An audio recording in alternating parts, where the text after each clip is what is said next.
Hallelujah. Praise the Lord. Praise the Lord. मैं परमेश्वर का नाम को मैं धन्यवाद देना चाहता हूँ आज फिर से एक और बार उसकी आराधना करने के लिए। आज आराधना में परमेश्वर के सानिध्य को गहराई से अनुभव करने के लिए परमेश्वर ने हम सभी को अवसर दिया, इसलिए मैं प्रभु को नाम को मैं धन्यवाद देना चाहता हूँ। इन दिनों में मेरा प्रार्थना परमेश्वर से यही है, प्रभु हमारा हर एक मीटिंग एक प्रोफेटिक रैलम में हो। उसको हिंदी में कैसा ट्रांसलेट कर सकते हैं मुझे मालूम नहीं, क्या बोलते हैं ना, एक प्रोफेटिक मतलब एक हर एक चीज परमेश्वर की भविष्यवाणी में बदलने दे। उसको इंग्लिश में बोलते हैं प्रोफेटिक रैलम। मतलब हर चीज, भले हमारी आराधना हो, हमारी प्रार्थना हो, हमारे वचन की शुश्रूषा हो, ये हर एक चीज एक भविष्यवाणी के लेवल में बदलना चाहिए। Praise the Lord। क्योंकि जो कलीसिया एक प्रोफेटिक रैलम में शुश्रूषा करना शुरू होता है, उस कलीसिया के अंदर प्रभु का बहुत भयानक सामर्थ होता है। Praise the Lord। परमेश्वर ने मुझे दिखाया उस दर्शन के अनुसार मेरा परमेश्वर अपना काम को इस प्रार्थना भवन के अंदर करना शुरू हो चुका है। परमेश्वर विश्वासी लोगों के अंदर अपना काम को करना शुरू हो चुका है। कुछ लोगों को परमेश्वर सुधारने का मौका दे रहा है। सुधरने के लिए इच्छा है तो परमेश्वर उनके हाथों को पकड़ेगा। अगर नहीं भी इच्छा है, परमेश्वर सुधरने के लिए मजबूर करेगा। लास्ट टाइम बोला परमेश्वर का क्रोध कुछ लोगों के ऊपर उठ चुका है। क्या ये वीडियो को कोई पॉज कर सकता है 1 मिनट के लिए? मैं कुछ एक रहस्य का बात बता रहा हूँ और लाइव में बोलना नहीं चाह रहा,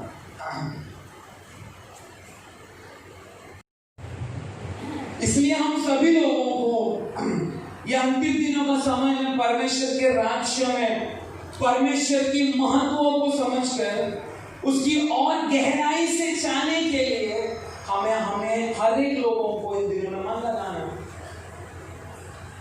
मैं लास्ट संडे बोला हमारा वाग्दत्त केवल एक ही है। क्या है हमारा वादा? क्या है हमारा वादा? क्या है? मैं संडे बोला, बोल के सिर्फ 2 दिन हो चुका है। हाँ, जोर से बोलना। हमारा वादा यही है कि वो परमेश्वर हमारा क्या है? कलीसिया बोलिए जोर से, वो हमारा क्या है? वो हमारा पिता है और आप सभी जन उसके पक्ष है। कोई बेटी, कोई बेटा। तो उसकी सानिध्य में जब हम आते हैं, हमें समझना है हमारे परमेश्वर के अंदर छुपा हुआ महिमा को पहचानने के लिए परमेश्वर से हमें कृपा प्राप्त करना है। मैं एक चीज लास्ट टाइम में मैंने बोला, क्रिस्तीय जीवन एक धर्म नहीं, क्रिस्तीय जीवन एक अनुभव है। कोई व्यक्ति बोल नहीं सकता ये वचन मुझे बाय हार्ट याद है इसलिए मैं परमेश्वर का साथ चल रहे हैं। नो, क्योंकि शैतान को भी इस वचन हमसे ज्यादा पता है। ये सिर्फ हमें परमेश्वर का क्वालिटी बताता है, सिर्फ बताता है, परंतु हम जब आत्मा में परमेश्वर का साथ एक गहराई का रिलेशनशिप में आते हैं, परमेश्वर हमें अलग अलग दिन अलग अलग अनुभव देता है और वो अनुभव हमें परमेश्वर में स्थिर होने के लिए हमें मौका देता है। Praise the Lord. इसलिए मैं इन दिनों में परमेश्वर से प्रार्थना कर रहा, प्रभु हम एक साधारण बुधवार का मीटिंग नहीं चाहते, हम एक साधारण संडे वर्शिप नहीं चाहते, परंतु जब जब कलीसिया आराधना के लिए इकट्ठा होता है, एक भविष्यवाणी का रैलम, एक प्रोफेटिक रैलम कलीसिया के अंदर शुरू होने दे। आत्मा में भविष्यवाणी एक एक लोगों को सुनने दे, आराधना में भविष्यवाणी होने दे, व्यक्ति का सर पर हाथ रखकर प्रार्थना करने समय भविष्यवाणी होने दे। कितना लोगों को अनुभव को दे देखना चाहते हैं, अनुभव करना चाहते हैं। मैं बहुत देखना चाहता हूँ प्रभु का सामने, क्योंकि मैं परमेश्वर को बोला, प्रभु हमारा कलीसिया में भविष्यवक्त लोग होने के कारण पुराने नियम में एक भविष्यवक्तों से लोग कांपते थे, क्योंकि उनको मालूम है ये भविष्यवक्त परमेश्वर का मुंह है। मैं परमेश्वर को एक ही चीज बोल रहा, प्रभु विश्वासी लोग ना भटकने के लिए लोगों में एक डर आना चाहिए। भविष्यवक्तों से लोग डरना चाहिए। डरना केवल एक ही चीज है, परमेश्वर की आत्मा भयानक रीति से उनके ऊपर उतरता है, वो डर लोगों में होना चाहिए। कलीसिया में आने का समय एक नामधारी विश्वासी बनकर नहीं, कलीसिया में आना है। इवन कलीसिया के अंदर लोग बैठने का समय भी वो डर होना चाहिए। डर क्या होना चाहिए? परमेश्वर की आत्मा यहाँ पर है। वो डर पैदा करने के लिए मैं इन दिनों में प्रभु से प्रार्थना कर रहा हूँ, क्योंकि जहां पर परमेश्वर का डर होता है ना, वहां पर बहुत महिमा भयानक होता है। मैं चाहता हूँ इस बदलावपुर में, ये थाने डिस्ट्रिक्ट में ये प्रार्थना भवन को परमेश्वर ने रखा है, तो लोगों का अंदर डर पैदा होना चाहिए, क्योंकि जहां पर डर है वहां पर महिमा भयानक है। परमेश्वर का डर व्यक्तियों का नहीं। इसलिए और भी परमेश्वर की महिमा को अलग अलग एरियाज में परमेश्वर किस तरह हमारे जीवन में कार्य करता है, उस बातों को हम जल्द से पढ़ेंगे। मत्ती की किताब 14 अध्याय 14 उसका 14 से लेकर 15। मत्ती का किताब 14 उसका 14 और 15। स्लोली उसने निकलकर एक बड़ी भीड़ देखी और उन पर तरस खाया और उनके बीमारों को चंगा किया। जब सांझ हुई तो उसके चेलों ने उसके पास आकर कहा, यह सुनसान जगह है और देर हो रही है, लोगों को विदा किया जाए कि वे बस्तियों में जाकर अपने लिए भोजन मोलें। अभी सब लोग अपना बाइबल बंद करो। मत्ती 14 अध्याय उसका 14-15 आप लोग घर में जाके पढ़ो। मैं चाहता हूँ परमेश्वर के शब्दों को सुनकर उस शब्द आपको चंगाई देने दे।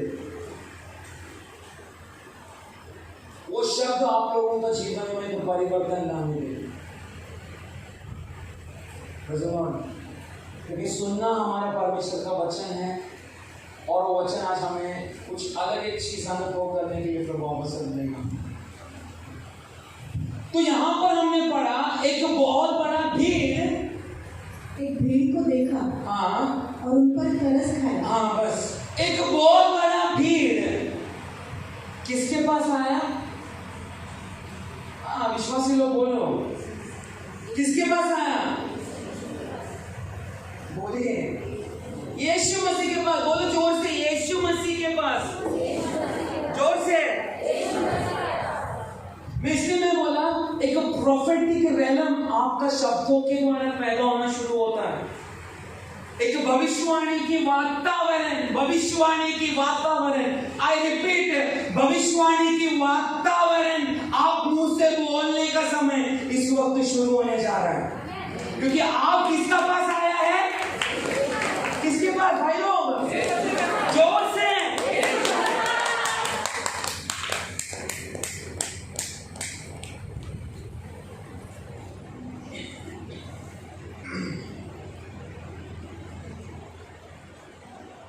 एक बहुत बड़ा भीड़ यीशु मसीह के पास आ चुका है।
यदि तू समझना शुरू होगा, आज पिता तेरी हाथों को पकड़कर तुझे चलाना शुरू होगा यीशु मसीह के नाम से।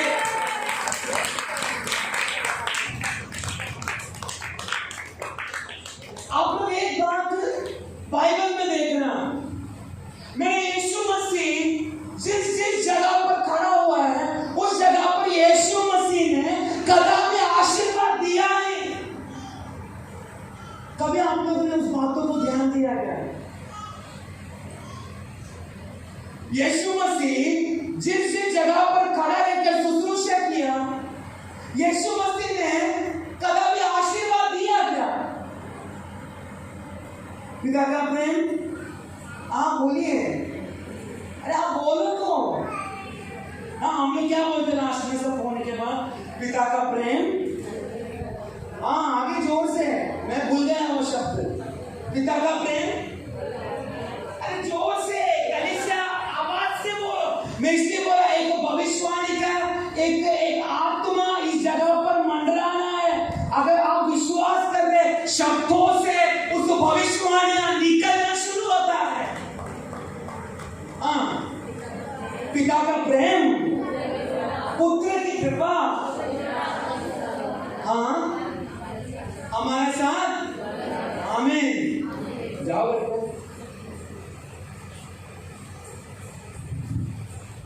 यीशु मसीह ने अपनी शुश्रूषा में कोई आशीर्वाद दिया नहीं, कोई बेनेडिक्शन दिया नहीं, उसका कार्य नहीं था।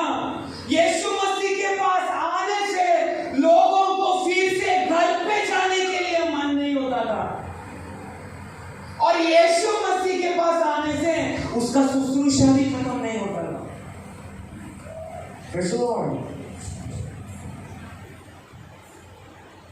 यीशु मसीह का शुश्रूषा, यीशु मसीह चलते फिरते, यीशु मसीह का शुश्रूषा आत्मा का साथ कनेक्टेड था, पिता का साथ चल रहा था कंटिन्यू। इसलिए बड़ी भीड़ हर समय यीशु का पीछे पीछे पीछे पीछे पीछे पीछे जाना शुरू होता था, क्योंकि व्यक्तियों को मालूम था हम जा रहे कोई एक मामूली, क्या बोलते, कोई लीडर का पास नहीं, हम जा रहे कोई व्यक्ति, एक मामूली व्यक्ति के पास नहीं, परंतु लोगों को मालूम था हम जिसके पास जा रहे हैं उसका पास कुछ अलग ही चीज है। उसके पास आने से पता नहीं क्यों मुझे फिर से जाने के लिए मन नहीं होता। हम चर्च में आते हैं परंतु हमारा देखना किसमें होता है? किती वाजले? 2 वाजले, कधी संपणार? आता संपणार। पर यीशु मसीह के साथ लोगों ने ऐसा कुछ किया नहीं, क्योंकि उनको पता था हमारा सामने खड़ा रहने वाला यीशु कैसा है।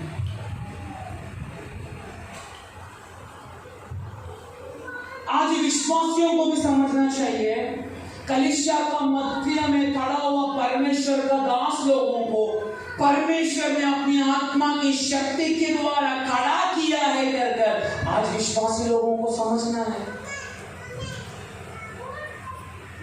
पर यहां पर भीड़ आने के बाद, काफी देर होने के बाद, परमेश्वर का अथवा यीशु का चेला यीशु के पास आया, आगे बढ़ो, कहने लगा, गुरु यह सुनसान जगह है, यह सुनसान जगह है और देर हो रही है, और देर हो रही है, लोगों को विदा किया जाए, हाँ, कि वे बस्तियों में जाकर हाँ, अपने लिए भोजन मांगे।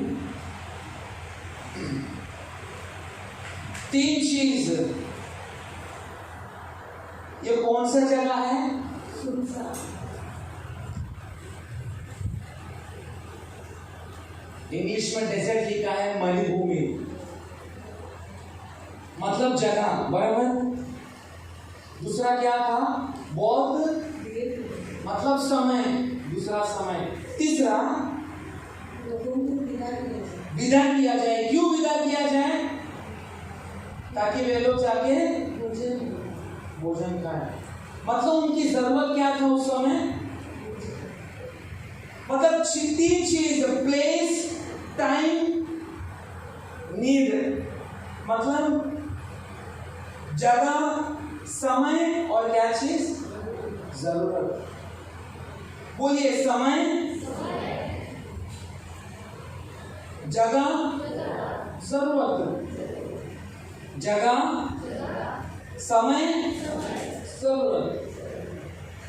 पर ये चेला लोग यीशु के पास आके बोले, गुरु तुझे मालूम नहीं क्या कि ये कौन सा जगह है?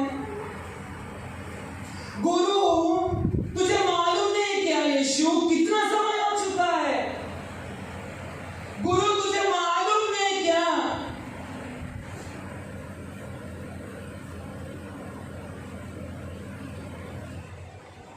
कि लोगों को अभी भूख लग रहा है, अंधेरा होने जा रहा है, गुरु तुझे पता नहीं है क्या?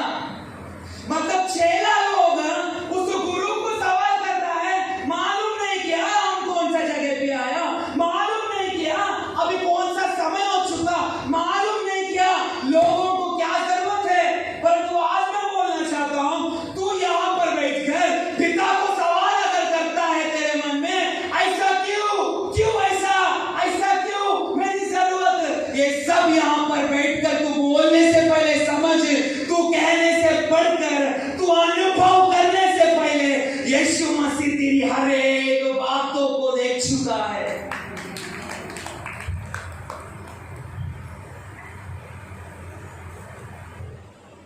व्यक्तियों का जीवन में एक एक तकलीफ परेशानी आने का समय में कितना लोग यीशु मसीह को सवाल लेकर के गए, यीशु तू जानता नहीं है कि अभी कहां चल रहा है? ये सच बात है कि नहीं? हम सवाल करते कि नहीं? कबूल करो पिता के सामने, ताकि पिता जानने दे मेरे बच्चे लोग मेरे सामने उनकी कमी को रख रहे हैं और मैं आज उनकी कमी को दूर करने जा रहा हूं। ये 3 चीज इस दुनिया की हर एक लोगों को बार बार सताता है। एक तो जगह, दूसरा क्या है? बोलो, समय। तीसरा क्या है?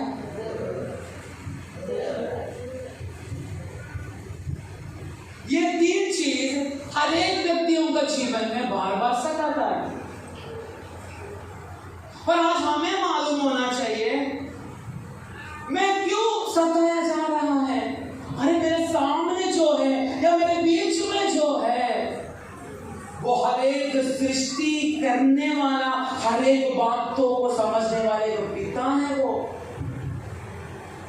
तो मैं इसे सवाल करके उसके अधिकार को मैं सवाल करना।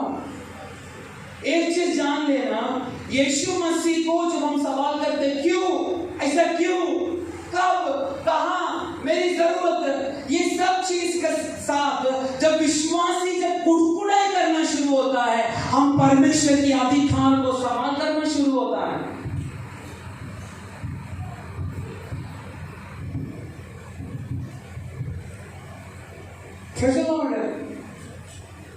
परंतु आज विश्वासी को समझना चाहिए, ठीक है, इतना दिन तक यीशु मैंने सवाल किया, परंतु आज से मैं सवाल नहीं, परंतु आज से ये हर मेरी जगह में, मेरे समय में, मेरी जरूरतों में, मैं हर एक बातों में केवल तेरे अधिकार को मैं निरंतर याद करता रहूं।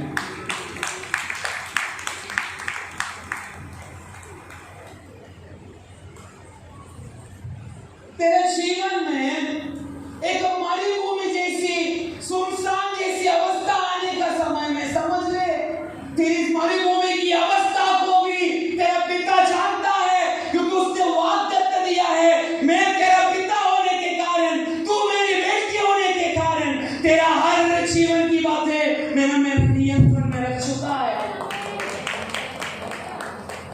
और आज विश्वासी समझना चाहिए, तू एक कलीसिया बनकर, तू एक भीड़ बनकर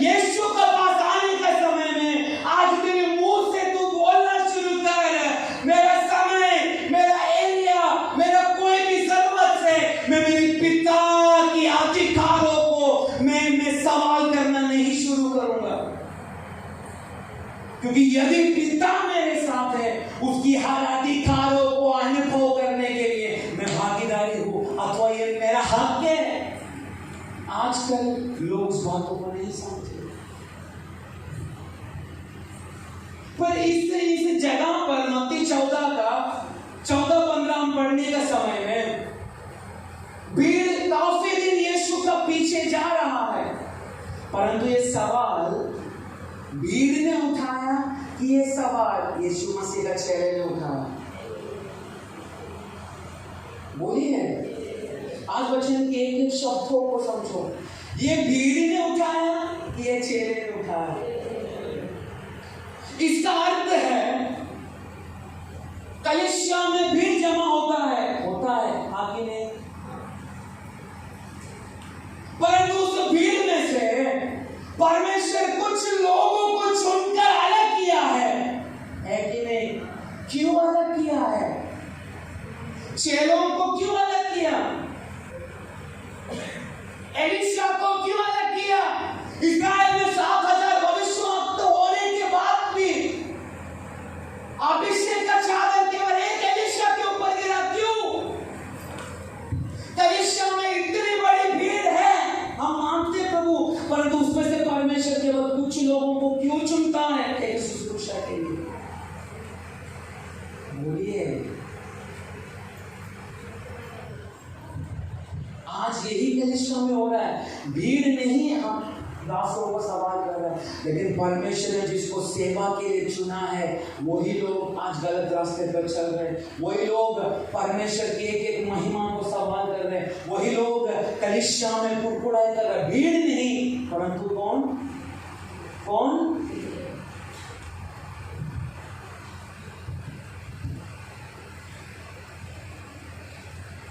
ये चेले लोग यीशु को पूछने के समय में वहां पर हम पढ़ते, यीशु मसीह ने कुछ उनको जवाब नहीं दिया,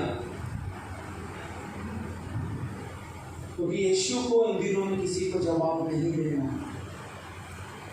यीशु को मालूम है मेरा समय पर मैं किस तरह काम करूंगा। पर आज हमें एक ही चीज समर्पण करना, मुझे जगह नहीं देखना, मुझे किस जगह पर किस प्रकार से परेशानी हो रहा है वो नहीं मुझे देखना है। भिन्न भिन्न समय पर मेरे परिवार में आने वाली हर एक दुख संकट को नहीं मुझे देखना है। मेरे परिवार में आने वाली हर एक जरूरत नहीं पूरा हो रहा है वो नहीं मुझे देखना है। परंतु आज विश्वासियों को समझना है, परमेश्वर ने तुझे बुलाकर तूने बपतिस्मा लिया, परमेश्वर की गहराई बातों को समझा, परंतु आज तुझे ये 3 सवाल परमेश्वर को ना करते हुए परमेश्वर ने शुरुआत में एक शब्द जो हमें देखकर कहा, आजा मेरे पीछे हो ले, वो पीछे हो ले, उस शब्द में ही एक अधिकार परमेश्वर ने तेरे अंदर डाला है। जब तू पीछे हो ले मेरे पीछे आ, ऐसा सुनने वाला उस शब्दों में परमेश्वर ने हर एक चीज तेरे लिए करके दिया है।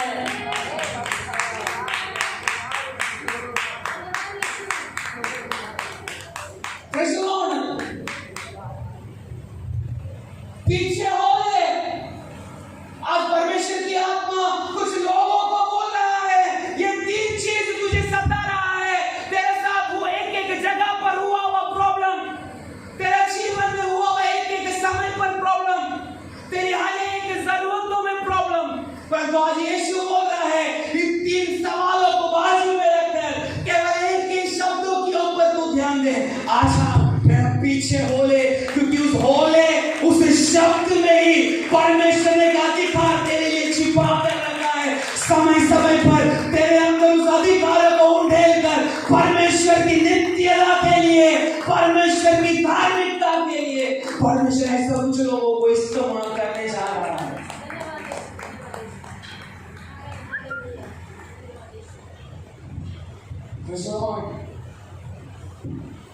इसलिए बोला क्रिस्तीय जीवन केवल एक कहानी नहीं, वो एक अनुभव है।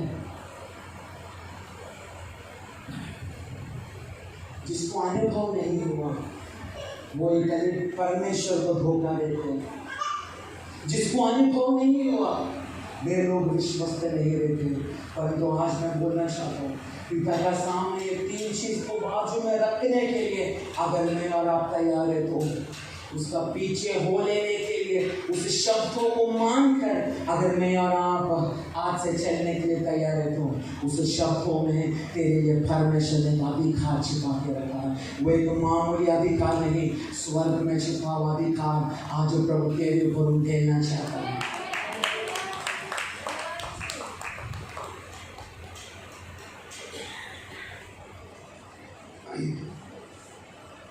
मुझे मैं मंडे एक जगह विजिटिंग के लिए आया, एक विश्वासी के घर पे। वो विश्वासी मुझे बोलने लगा काफी दिनों से हम लोग हम पहले भाड़े पे रहते थे, अभी हम लोग ये घर में रह रहे। अच्छा चल रहा था शुरुआत का कुछ महीना, परंतु अभी सडनली प्रॉब्लम चल रहा है। क्या चल रहा है? प्रॉब्लम चल रहा है। उन्होंने बोला हम लोग गांव से जिस पास्टर के द्वारा हमने बपतिस्मा लिया वो पास्टर को हम लोगों ने हमारा प्रॉब्लम से बोला। वो पास्टर ने बोला तेरे घर में लकड़ा का खिड़की है क्या? है। तेरे घर का खिड़की के सामने ईटा का दीवार है क्या? है। तो तेरे को घर खाली करना पड़ेगा। मैं बोला हर दीवार किससे बनता है? गोबर से तो नहीं दीवार बनता है।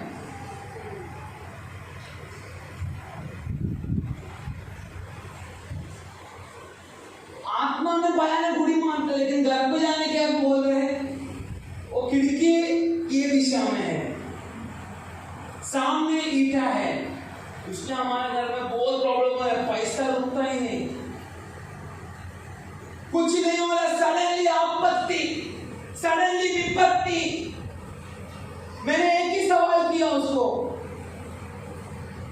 मैंने एक ही चीज बोला, मेरा परमेश्वर कहाँ है? यीशु ने बोला है सांप बिच्छू इन सारा बातों को कुचलने का अधिकार मैंने तुझे दिया है। तो मैं बोला तेरा अधिकार किधर गया?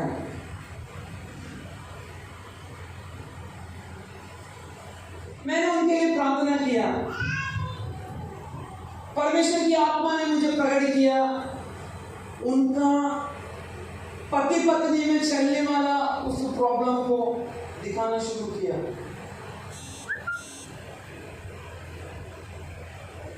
ऐसा कई बार होता है, विश्वासी लोग मंत्र तंत्र नहीं करते, वो सच बात है, कोई मंत्र तंत्र नहीं करता। पर कितना बार हम दासों का खिलाफ कुटपड़ाई करते हैं, सच बात है। हम कितना बार इधर का बात है उधर तक पहुंचाता है। मैं उस आदमी को एक ही चीज बोला, तेरे पास ये एक चीज है, परंतु इसके अंदर तू क्या देखता है? वो मुंडी नाल के नीचे बैठा। पोर्नोग्राफी मतलब गंदा गंदा वीडियो है। कौन है? कौन?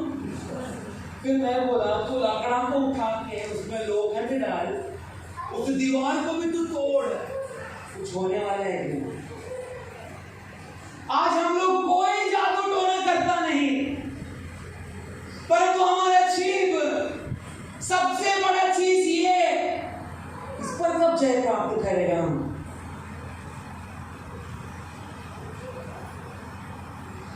भाई लोग कब ये गंदा वीडियो देखने से आप लोग जय पाएगा? तो कैसा मैं बोल सकता है कि मैं मेरा यीशु का पीछे पीछे पीछे मैं जा सकता हूं कर हम कैसा बोल सकते हैं? बाजू में पति सोया है, परंतु तेरा सोच है तेरा बिल्ली का पुरुष।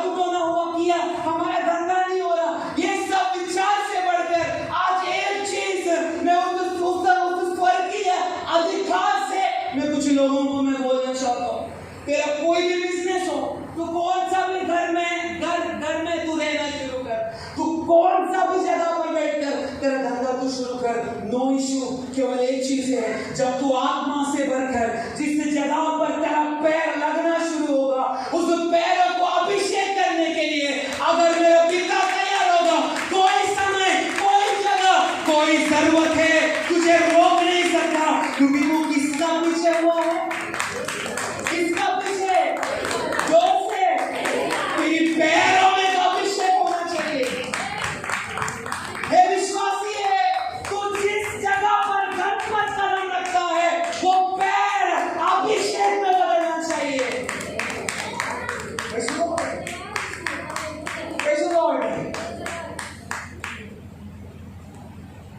क्यों?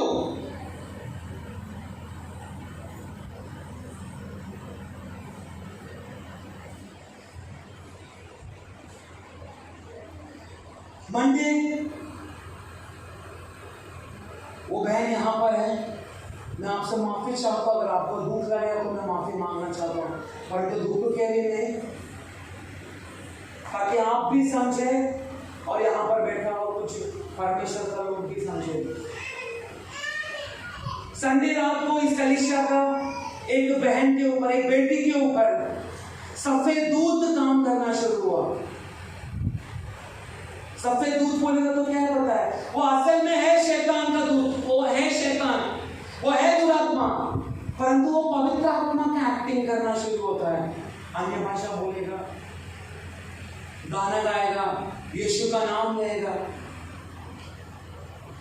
क्योंकि मैंने एक चीज मैं पिछले संडे मैंने बोला, कुछ लोगों को प्रभु पकड़ेगा, क्योंकि मैंने बोलूं, जब मेरा पापा मारता है किसको, समझना प्रभु उससे बहुत प्यार करता है।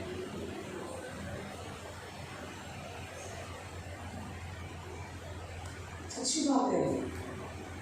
तेरा बाजू वाला शायद तुझे देखकर हंसना शुरू होगा, पर पिता बोले हाँ, मैं तुझे इसलिए मारा क्योंकि मैंने मेरा कीमती लहू तुझे देखकर खरीदा, मैं नहीं चाहता तू नाश हो, इसलिए बेटी में मान रहा हूं ताकि तू मेरे दिल में रहकर मेरी महिमा का कारण बने।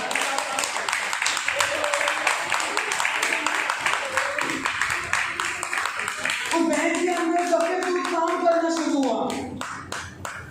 वो बाथरूम में गई, उसको मालूम नहीं, वो पागल की तरह करना शुरू हुआ, बोल रही है यीशु रक्त जय, यीशु रक्त जय, यीशु रक्त जय, वो अपने मुंह से बोल रही है हालेलुया, यीशु महान है, बाइबल लेके अपने सिर में डाल रही, बहुत कुछ कर रही है, परंतु काम कर रहा है सफेद दूत और शैतान उसके परिवार को तोड़ने के लिए, उसकी हर एक प्रभु में आने से पहले उसने जो कुछ पाप किया गुप्त में, वो सारा पाप उसके पति के सामने बोलना शुरू किया। मैं इसलिए अभी भी मैं विश्वासियों को बोल रहा हूँ, तेरी कुड़कुड़ाई नहीं बंद करेगा ना, अभी शायद घर में हुआ रहेगा, परंतु कलीसिया का सामने नंगा मत होना प्लीज। आप भी वक्त है मन फिराने के लिए। वो पागल की जैसा करने लगी, उसका साथ रहने वाला कुछ विश्वासी लोग कॉल करके बोल रहे आ जाओ जल्दी, आ जाओ जल्दी, ये कैसे तो पागल का सामान कर रही है। पर घर पे बैठकर प्रार्थना करना शुरू हुआ, परमेश्वर ने फोन का द्वारा चंगाई देना शुरू हुआ। शाम को मैं गया उनका घर पे, उनको एक ही चीज समझाया, तेरी हर एक गलतियों को बाजू में रख, पिता का जोर से पकड़, क्योंकि परमेश्वर तुझे इस्तेमाल करना चाहता है। आज तू बेशर्म का जैसे इधर बैठी है, परंतु अगर मन फिराने के लिए तैयार नहीं है, भयानक दुरात्मा डालकर परमेश्वर तुझे बदलना शुरू होगा, परंतु कलीसिया के सामने नंगा भी होगा। क्यों ये सब प्रभु अनुभव में करा रहा है? बिकॉज गॉड लव्स अस, प्रभु हमसे प्रेम करता है। मैं विश्वास करता हूँ वो बहन अपनी हर एक कमियों को समझकर और उनको बहुत है कि कृपा देकर आशीष करेगा। ये क्यों प्रभु ये सब कुछ आने वाले दिनों में करेगा? मैं इसलिए कलीसिया को मैं वार्निंग दे रहा हूँ, कुड़कुड़ाई ये बंद है। दासों को अपने आत्मिक पिता का सामने सम्मान करें।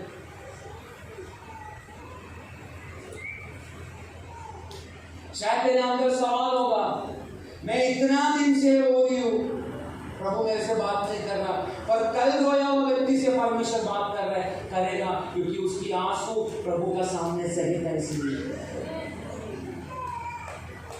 कहना मगरमच्छ का आंसू है, प्रभु कैसे तेरी प्रार्थना को सुनेगा।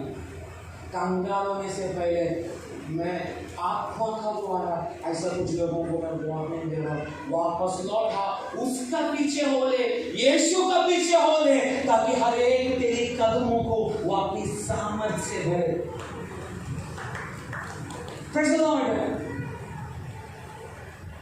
अगर हम प्रकाशित वाक्य में जाएगा तो कुछ अलग अलग कलीसियाओं के बारे में मेरे ख्याल से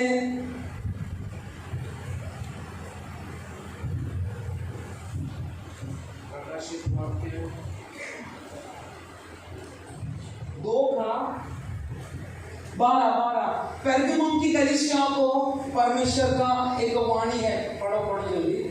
पेरगमुम की कलीसिया के दूत को, पेरगमुम की कलीसिया के दूत को यह लिख, जिसके पास दोधारी और तेज तलवार है, वो यह कहता है कि मैं यह जानता हूँ कि तू वहाँ रहता है जहाँ शैतान का सिंहासन है। मैं जानता हूँ तू उस जगह में रहता है जो जगह शैतान का सिंहासन है, जो शैतान का सिंहासन है, लेकिन तू मेरे नाम पर स्थिर खड़ा है।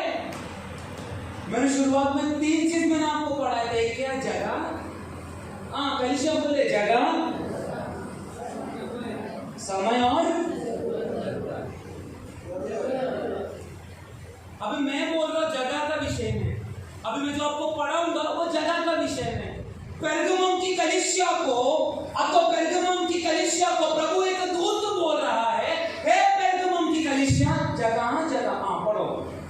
तू मेरे नाम पर स्थिर रहता है, तू मेरे नाम पर स्थिर रहता है, यस, और मुझ पर विश्वास करने से उन दिनों में भी पीछे नहीं हटा। एक चीज मैं बोलना चाहता हूँ, यहाँ पर ऐसा बहुत सारे विश्वासी है जो तेरी शुरुआत का समय पर, तेरी शुरुआत की विश्वास की जिंदगी का समय पर तूने तेरे परिवार को परमेश्वर के लिए छोड़ा, तू परमेश्वर के नाम के लिए तू स्थिर खड़ा हुआ। तूने ये नहीं देखा तेरा पति तेरे बारे में क्या बोलेगा, तूने ये नहीं सोचा तेरा बच्चा तेरे बारे में क्या बोलेगा, तूने ये नहीं सोचा तेरा पीढ़ी क्या बोलेगा, तेरा फैमिली क्या बोलेगा, तू ये सब नहीं सोचा, पर तू किसके नाम के लिए स्थिर खड़ा हुआ? यीशु का नाम। परंतु तू इतना साल यीशु का नाम पर खड़ा था, परंतु अब तू किस जगह पर खड़ा, मैं बोलना चाहता हूँ। नहीं हटा, जिनमें मेरा विश्वास योग्य साक्षी अंतिपास तुम्हारे बीच उस स्थान पर घात किया गया। उस ऊपर का तू किस स्थान में अभी है, मैं वो जानता हूँ वो चीज। और मुझ पर विश्वास करने से उन दिनों में भी पीछे नहीं हटा, जिनमें मेरा विश्वास योग्य साक्षी अंतिपास तुम्हारे बीच उस स्थान पर घात। 12 से पढ़े। मैं यह जानता हूँ, मैं ये जानता हूँ कि तू वहाँ रहता है, तू किस जगह पर अब रहता है, जहाँ शैतान का सिंहासन है, जहाँ पर शैतान का सिंहासन है। तू मेरे, आज मैं विश्वासियों को बोलना चाहता हूँ, शैतान का सिंहासन असल में है कहाँ पर अभी?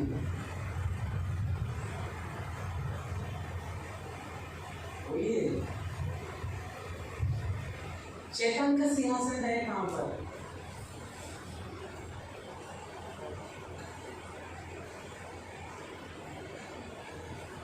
वही है, शैतान का सिंहासन है कहाँ पर?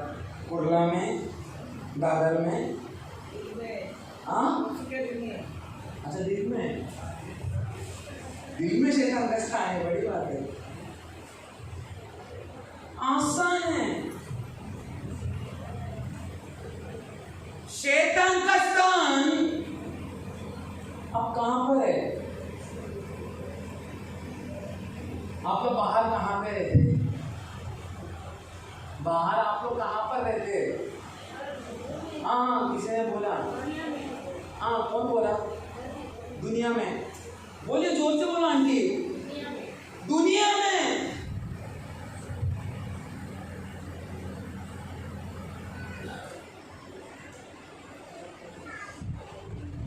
यही हम सभी का अवस्था है। शुरुआत में विश्वास में हम आया, प्रभु के नाम के लिए हम खड़ा हुआ। हम ऐसा कुछ चीज नहीं किया जो परमेश्वर का नाम का निंदा होगा, ऐसा कुछ नहीं हमने किया।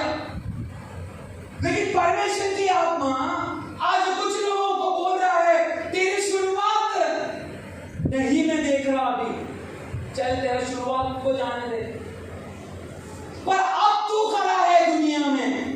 हाँ कि नहीं? हाँ कि नहीं? जो दुनिया में खड़े बोलो, आप लोग कोई बोल नहीं सकता कि मैं दुनिया में नहीं है। बोलो दुनिया में है कि नहीं? प्रभु मैं हूं दुनिया में, बोलो, अरे बोलो, सब लोग बोलो मैं हूं दुनिया में प्रभु। परंतु प्रभु बोल रहा है मैं जानता हूं तू दुनिया में, लेकिन आज मैं एक शब्द बोलना चाहता हूं। तू फिर से इस वचन को सुनकर थोड़ा पीछे घूम। तू रहे दुनिया में, परंतु दुनिया में रहने का समय भी मेरी व्यवस्था में तू स्थिर खड़ा रहे। मैं अपनी महिमा तेरी स्थिरता के द्वारा प्रकट करना शुरू होगा।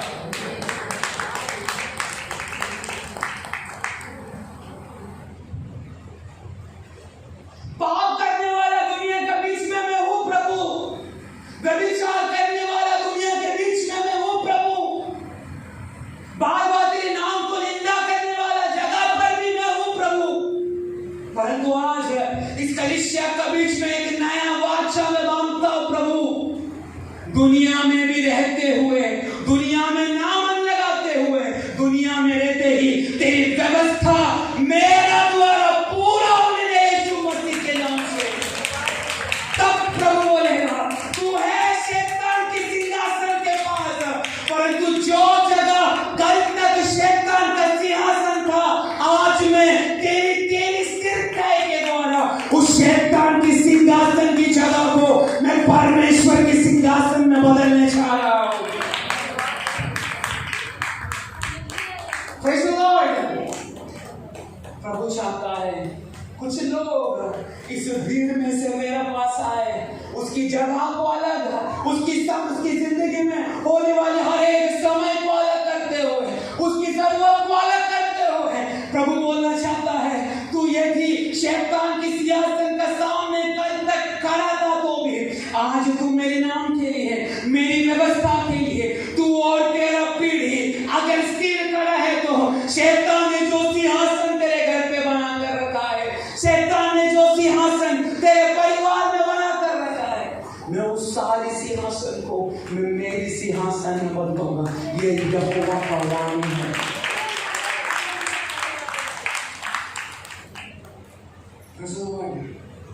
आज मैं कुछ लोगों को मैं बोलना चाहता हूँ, तेरी जगह का विषय में कुछ प्रॉब्लम से पिछला दिन आया था, परंतु तेरी उस जगह का विषय में परमेश्वर आज छुटकारा करना चाहता है। वो कौन है मुझे मालूम नहीं, परंतु मैं आत्मा में बोल रहा हूँ चीज को। और एक चीज मैं और विश्वास से बोलना चाहता हूँ, प्रभु हमारे मुरबाड़ की तेरी कलीसिया की जो जगह का विषय है, बंगाल में तेरी कलीसिया के लिए जो विषय है, यहोवा बोलता है मैं मेरी सिंहासन में उस जगह को बदलने जा रहा हूं, क्योंकि उस हर जगह की अधिकार मैंने मेरे हाथ में ले चुका है।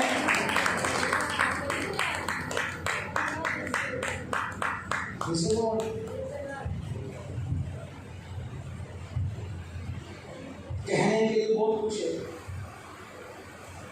परंतु खोया हुआ हर एक चीज को, खोया हुआ हर एक जगह को, हर एक जगह में जहां पर तेरा निंदा हुआ, हर एक जगह पर लोग तुझे हंसा, हर एक जगह पर तेरे नाम की निंदा भयानक रीति से हुआ रहेगा, चाहे वो जगह कौन सा भी होने दे। उस हर एक जगह में परमेश्वर अपनी महिमा को प्रकट करेगा।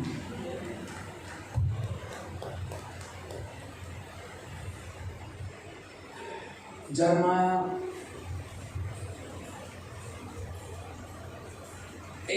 सही रहने का समय में परमेश्वर की आत्मा ने बोला, हे जर्माया, मैं तुझे एक जगह देना चाहता हूं, मेरी वाणी को तू सुन। हन्नामेल करके तेरा भाई है, तेरा अंकल का बेटा हन्नामेल, तू उसके पास जा, इतना रुपया में तू उससे जगह खरीद। और जर्माया 1 मिनट के लिए सोचने लगा, क्या सच में वो जगह मेरे लिए दी है? अगर मैंने पैसा से खरीदा वो जगह फिर से प्रॉब्लम आएगा क्या? पर तो प्रभु ने बोला है, उस जगह का डॉक्यूमेंट्स को मैं मुद्रा डालकर तुझे दे चुका हूं। एक चीज में बोलो, आत्मा में जिस जगह के कारण तुझे तकलीफ हुआ, जिस प्रॉब्लम के कारण तू रहने वाला जगह में तुझे एक निंदा का कारण, तुझे एक दुख का कारण, तू रहने वाला जिस जगह पर तुझे होना शुरू हुआ, परमेश्वर की आत्मा कहता है उस जगह में मैं अपना स्वर्गीय मुद्रा डालकर तुझे मैं फिर से खड़ा करने जा रहा हूं।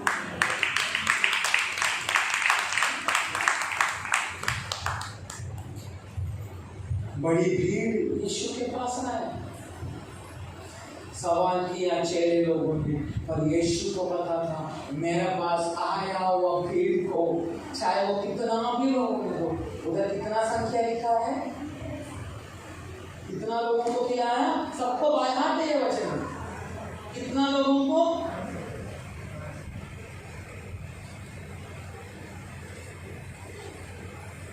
एक मंगल के द्वारा परमेश्वर 5000 आत्माओं को बचा सकता है। एक लक्ष्मी के द्वारा परमेश्वर 5000 लोगों की आत्मा को बचा सकता है।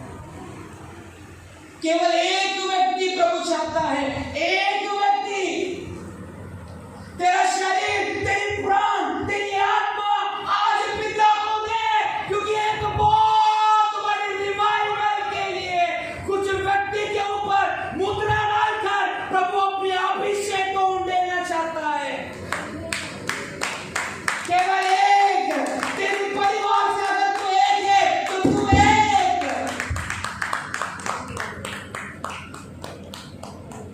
दूसरा हमने पढ़ा समय,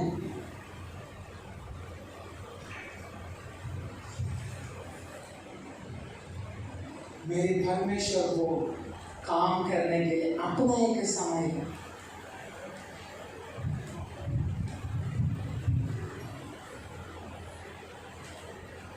हम तकलीफ परेशानी में होने के समय पर ऐसा क्यों, ये समय क्यों हमारे जीवन में आ रहा है, ये दुख का घड़ी क्यों हमारे जीवन में आ रहा है, ये ऐसे सवाल हम दिन प्रतिदिन परमेश्वर का चरणों में हम करना शुरू होते हैं। परंतु एक चीज विश्वासी को समझना चाहिए, परमेश्वर ने केवल तेरी आत्मा को नहीं अपना हाथों में लिया है, परंतु तेरा जिंदगी का एक एक सेकंड, एक एक मिनट, एक एक घंटा को, एक एक समय को प्रभु ने अपना हाथों में ले चुका है।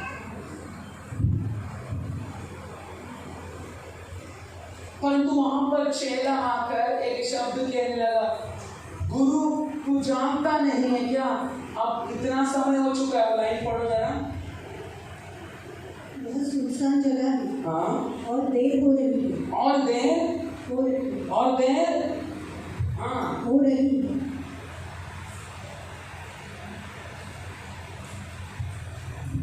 याकूब को परमेश्वर ने एक वादा किया था कि हे याकूब, मैं तुझे इस्राएल बनाऊंगा। ये कितना लोग को मालूम है?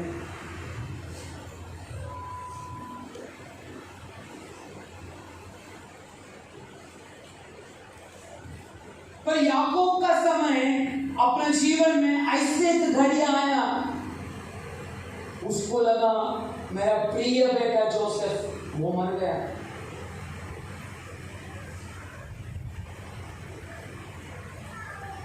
एक्चुअली जोसेफ के ऊपर परमेश्वर के एक दर्शन था, वो सपना के बारे में, वो दर्शन के बारे में जोसेफ ने जब अपने भाई लोगों को कहा, उसका सारा भाई लोग उस पर चलना शुरू हुआ, बेंजामिन को छोड़ दिए। वो सारे भाई लोगों ने मिलकर जोसेफ को मारने के लिए कोशिश किया। आखिर में उसको एक गड्ढे पर डाल दिया, फिर कुछ रुपया के लिए मिद्यानियों को बेचा। मिद्यानी लोगों को जोसेफ को पोतीफर को बेचा। पर याकूब जो परमेश्वर के वाग्दत्तों को प्राप्त किया हुआ एक व्यक्ति, वो अपने बेटी जोसेफ के बारे में सोचकर वो रोने लगा। उसको लगा कि मेरा बेटा जोसेफ वो मर चुका है।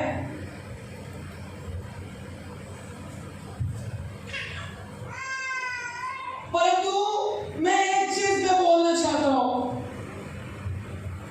तेरे जीवन में कितना सवाल तूने उठाया रहेगा,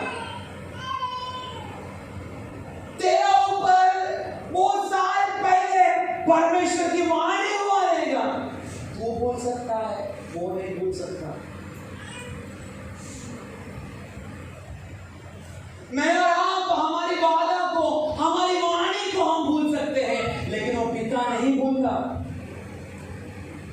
याकूब अपने जोसेफ के बारे में रोता रोता गया। आखिर में वो बुढ़ा हो गया, 130 वर्ष का याकूब हुआ। परंतु मेरा परमेश्वर उसकी एक एक दिन की आंसुओं को जमा जमा कर एक दिन उत्तर को देकर जोसेफ को उसका बाप याकूब का सामने आकर खड़ा कर दिया।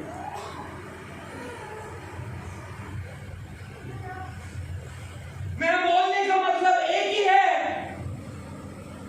तेरा उम्र, तेरा समय परमेश्वर को अद्भुत कार्य करने के लिए कोई रोक नहीं सकता। परमेश्वर की अद्भुत कामों को तेरे जीवन में होने के लिए शैतान का कोई समय तुझे रोक नहीं सकता। आखिर में यीशु ने, आखिर में परमेश्वर ने याकूब को एक ही बोला, याकूब मैं तेरी हर एक बातों को देख चुका है, तू अभी से याकूब नहीं, तू अभी से इज़राइल है। तेरी हर एक बातों को मैंने देखा। 130 वर्ष का हुआ तब जाकर उसको इतना साल से अपना एक खोया हुआ एक बात उसके अंदर था। मुझे लगा मेरा बेटा जोसेफ मर चुका है। उसको याद कर दिन प्रतिदिन याकूब रोता था। परंतु याकूब ये दुनिया से प्रभु उसको उठाने से पहले प्रभु ने उसके लिए जो वाग्दत्त दिया, उस वाग्दत्तों में लाकर उसका बेटा जोसेफ को प्रभु ने खड़ा किया। परमेश्वर के लिए कोई समय, परमेश्वर के लिए कोई भी समय, तेरी उम्र, तेरा कोई भी समय मेरा परमेश्वर के लिए कोई रुकावट नहीं। समय के विषय में और है बोलने के लिए, परंतु लास्ट का तीसरा कौन सा पॉइंट था? क्या था? एक्शन में चेला लोग, क्या जरूरत इनको, प्रभु आया हुआ भीड़ को क्या जरूरत था? बोलो, अरे माइक में बोलो, क्या जरूरत था?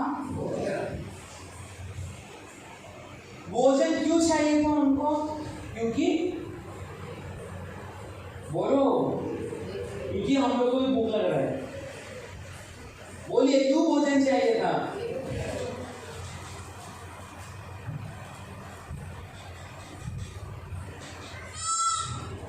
भूख को प्रभु ने पूरा किया कि आप सबको मालूम है पूरा किया। पर आज तेरा जरूरत केवल एक होना चाहिए, भोजन। तेरा आज से एक ही जरूरत होना चाहिए। क्या होना चाहिए? बोलिए। आज से हम सभी लोगों का एक ही चीज हमेशा हमारे चीज में होना चाहिए। क्या? बोलो, क्या चीज? जो, हाँ आप लोग सही बोल रहे, क्या चीज? परंतु चिकन मटन नहीं।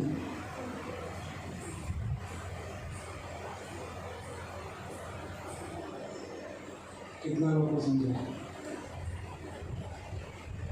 परमेश्वर ने उनकी भूख को देखकर 5000 का पेट को तृप्त किया। आज मेरा भूख, आपका भूख चिकन मटन नहीं, मेरा भूख ये होना चाहिए।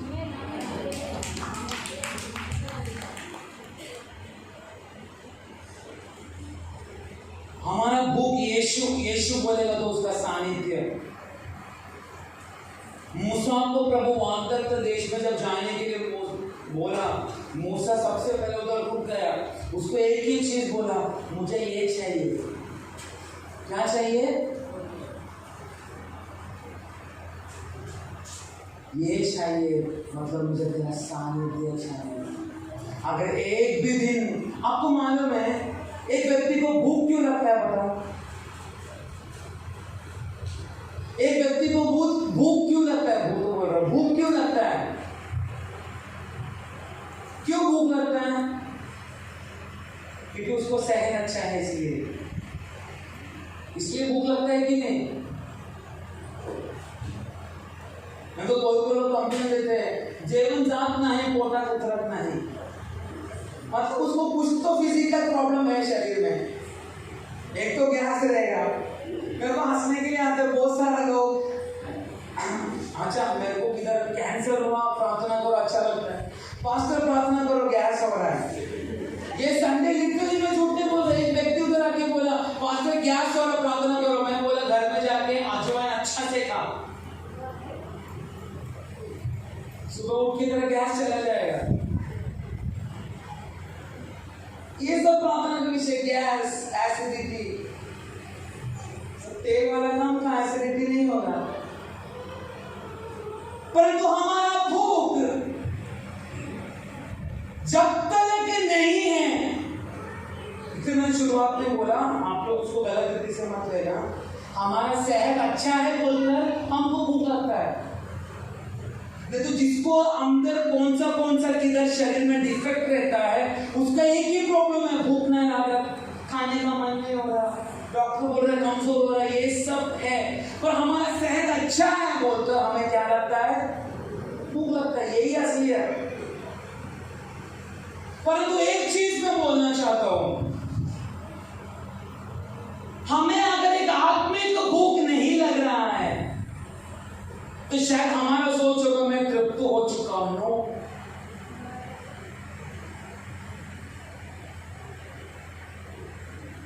कुछ लोगों को स्पिरिचुअल बात कर रहा हूं मैं बाहर का चिकन मटन का रोटी का बात नहीं कर रहा। तेरा भूख तुझे इन दिनों में लग नहीं रहा। तू केवल संडे आ रहे जा रहे, बुधवार आ रहे जा रहे, बस, पर कोई भूख नहीं है। मैं बात बोलूं, आप लोगों ने 3-4 दिन से कुछ खाया नहीं, आपका सेहत भी अच्छा है, आपने कुछ खाया नहीं, आपको भूख लग रहा है और आप लोग यहां पर आके बैठे, आप लोग की अवस्था कैसा होगा? बोलिए। कभी सपना, कभी बाहर दारू पैसा वाला को बैठो, कभी सपना मुझे जाना है, मुझे कुछ तो खाना है, या किसी से कुछ भीख मांग के खाना है, ये हमारा सोच रहता है।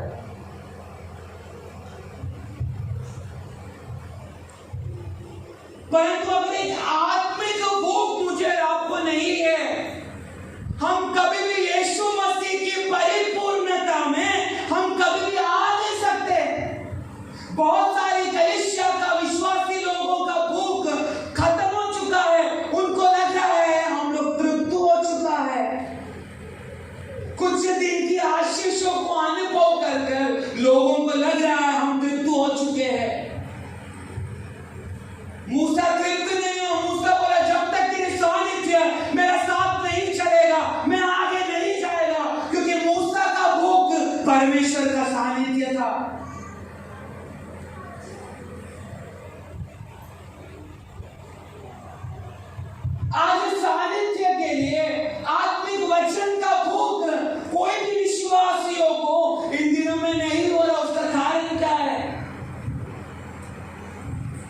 शैतान को मालूम है अगर इसको आत्मिक भूख लगा, ये इस वचन को खाना शुरू होगा, ये मेरा साथ, ये यीशु का साथ बैठना शुरू होगा। अगर यीशु का साथ बैठा, मुझे उस व्यक्ति के ऊपर कोई अधिकार नहीं देगा।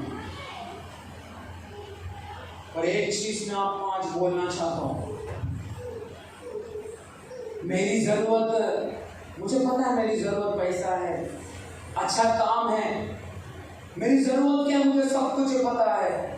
पर आज मैं एक चीज में बोलना चाहता हूँ, तेरी बाहर की जरूरतों को आज बाजू में रखकर आज तेरा भूख परमेश्वर का वचन, उसकी सानिध्य, उसकी अभिषेक, उसकी गहराई की उस महिमा, अगर वो भूख मुझे और आपको होगा, मेरा परमेश्वर तेरा समय में अद्भुत करना शुरू होगा, तेरा जगह में अद्भुत करना शुरू होगा, तेरी जरूरत में भी वो अपना अद्भुत को करना शुरू होगा।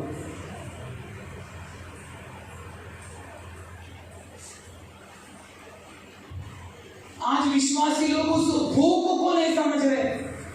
कलीसिया के अंदर का प्रभु का सानिध्य नाश हो चुका है। उसका कारण क्या है? आत्मिक व्यक्तियों का उस भूख परमेश्वर की सानिध्य की तरफ आज कोई व्यक्ति को नहीं है। हम एक चीज घर से आने का समय में हम सभी लोगों का अंदर एक चीज बार बार होना चाहिए, परमेश्वर तेरी सानिध्य में मैं चाह रहा हूं, मेरे भूख की केवल एक ही चीज है, जब जब मैं तेरे पास बैठूं तब तब तू मेरे पास आकर मुझे अभिषेक करके, मेरे शरीर के एक एक अंगों को अभिषेक करके तेरा राज्य का वारिस मुझे बनाना। यही हम सभी का भूख होना चाहिए। परिवार का आत्मिक भूख खत्म हो चुका। हम समय जगह को देखकर हम बदलना शुरू होते हैं, परंतु मेरा परमेश्वर ना कल बदला, ना आज बदलेगा, ना आने वाले दिनों में बदलेगा। तीन चीजों में अगर परमेश्वर की महिमा देखना है तो आज अपने आप को समर्पण करना है।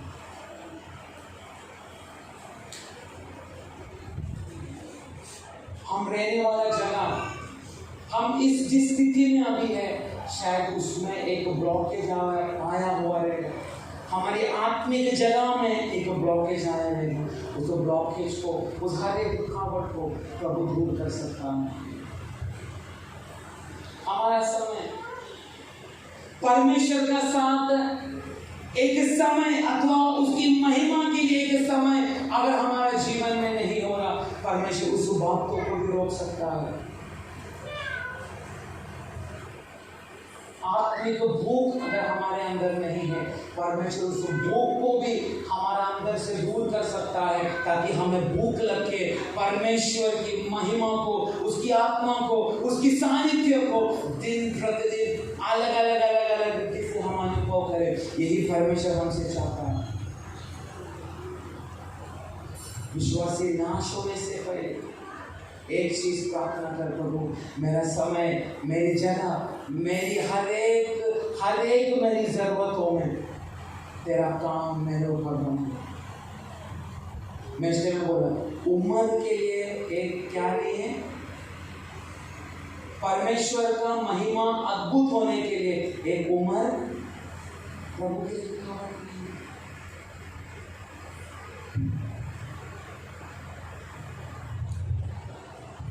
परमेश्वर को अद्भुत करने के लिए हमारी जगह, हमारी हर बातों में अद्भुत करने के लिए मेरा परमेश्वर की महिमा आज भी जगह पर जीवित है। वो सवाल हमारे मन में इन दिनों में आता है, कभी कैसे होगा ये सब कुछ।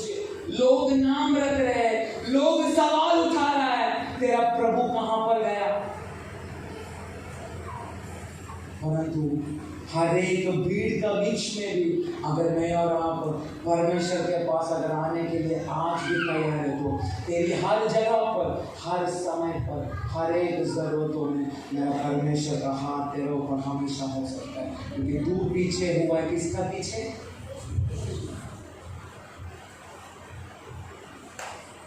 आज व्यक्ति उस बात को गहराई से समझना है। प्रभु की आगमन बहुत निकट हो चुका। कब कब, ये एक सवाल हर लोगों का मन में, यहाँ पर बैठा हुआ आधा से ज्यादा लोगों का मन में कब कब कब, ये सवाल सभी लोगों के अंदर है।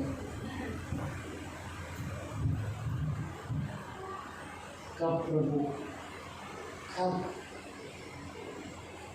कब मेरा पति चंगा होगा, कब मुझे पीढ़ी होगा, कब मेरे लिए तू कार्य करेगा, कब। इन हर एक कब का पीछे प्रभु का एक ही जवाब है, मेरा पीछे, मेरा पीछे, ताकि तेरे समय पर, तेरी जगह पर, तेरी हर जरूरतों में परमेश्वर की आदि काम होना शुरू होगा। आइए हम अपनी आंखों को बंद करें। हालेलुया, मेरा मेरा मेरा मैं, पवित्र आत्मा